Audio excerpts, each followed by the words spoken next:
Qu'est-ce que... Oui. Suivez. Nous avons vu acide, base et pH. C'est-à-dire notion d'acide, notion de base et de pH. Et nous avons défini ce que c'est un acide. Qu'est-ce qu'un acide d'abord? Qu'est-ce qu'un acide? Une définition d'un acide. Qu'est-ce qu'un acide? Oui. Qu'est-ce qu'un acide? Reprends la définition Poingui. Qu'est-ce qu'un acide? On se lève rapidement. Un acide est un corps qui en solution qui libère oui. lésion hydronium, lésion hydrogène. Est-ce que vous suivez là? Oh, un acide est une substance qui libère les ions H+ en solution. Et quand vous serez en terminale, vous allez voir une autre définition. Mais à votre niveau, c'est-à-dire niveau troisième, on retient d'abord cette définition. Donc un acide est une substance qui libère les ions H+ en solution. Un exemple d'acide que vous avez déjà entendu parler, un exemple d'acide. Un exemple d'acide que vous avez entendu parler. Oui. L'acide chlorhydrique, c'est un acide. Et on a vu que cet acide dans l'eau libère les ions H+. Mais il y aura encore une autre manière de représenter. Libère les ions H+. Les ions H+ formés vont réagir encore avec les ions, avec les molécules d'eau restantes, c'est-à-dire les molécules qui sont dans la solution. Et dès que un ion hydrogène se forme, aussitôt cet ion réagit avec la molécule d'eau. D'où vous allez voir aussi qu'un acide est une substance qui libère aussi des ions H3O+. Est-ce que vous me suivez là? Pourquoi? Parce que le nombre d'ions hydrogène formés est égal au nombre d'ions H3O+. Ça, c'est une autre représentation. Et une base. Qu'est-ce qu'une base? Une base est une substance, oui, qui libère les ions. Les ions. Quel ion ici? Les ions hydroxyde. Quelle est la formule des ions hydroxyde? OH-. Voilà. Un exemple de base. Un exemple de base que nous avons. La soude caustique. Hein? La soude caustique qu'on appelle communément l'hydroxyde de sodium.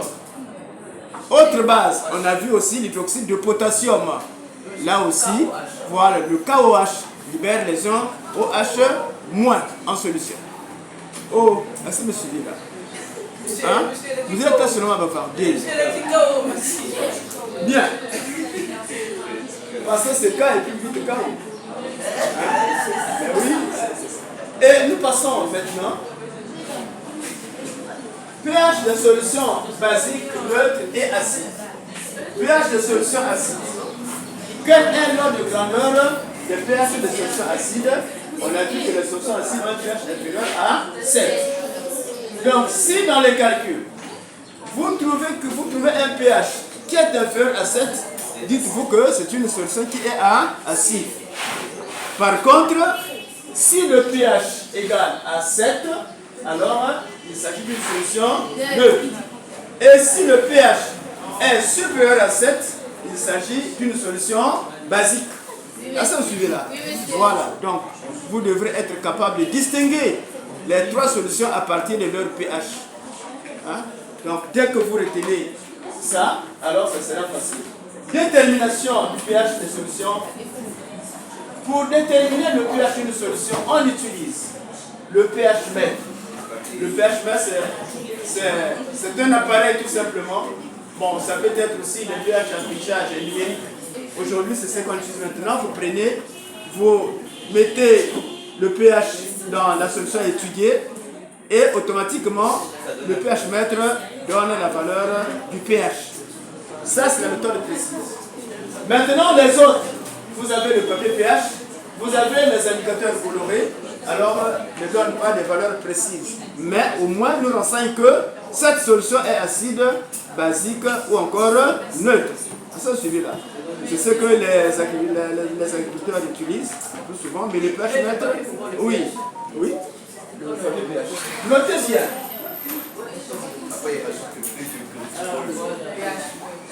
Non, bien, notez bien d'abord, on a ici, notez bien, le pH mètre. Donc, ici, vous avez écrit le pH mètre normal ici. Le pH mètre donne une valeur précise. C'est le pH mètre qui donne une valeur précise ici. S'il vous plaît. Le pH mètre. Le pH mètre donne une valeur précise. Une valeur précise.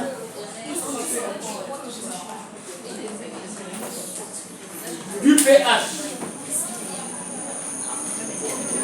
Dissociation ionique de l'eau pure. À 25 degrés Celsius, l'eau pure se dissocie pour donner les ions hydroxyde et les ions hydrogène. Suivant l'équation, nous avons l'eau pure ici, et cette eau se dissocie pour donner les ions H+, et les ions OH-. Comme nous avons vu dans le cas ici, cette dissociation n'est pas totale, elle est partielle. Cela veut dire quoi?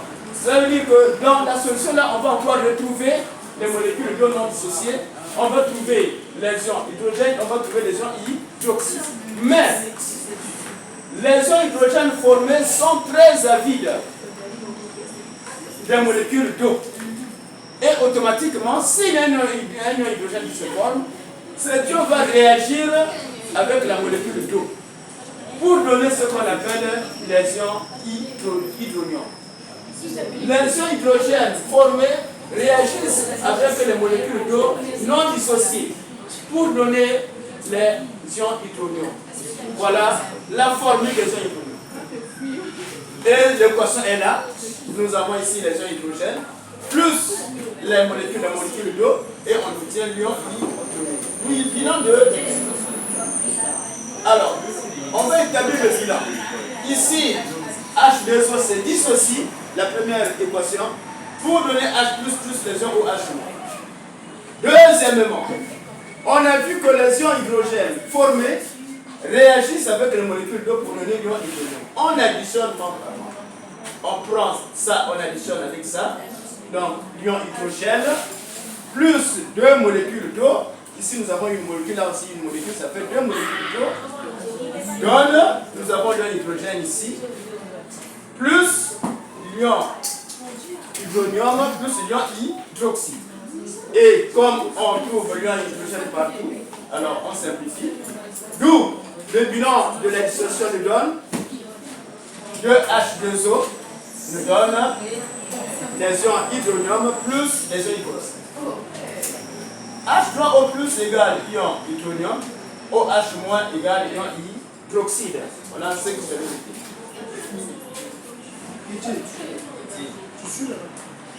Bien, vous avez fini? Oui, monsieur.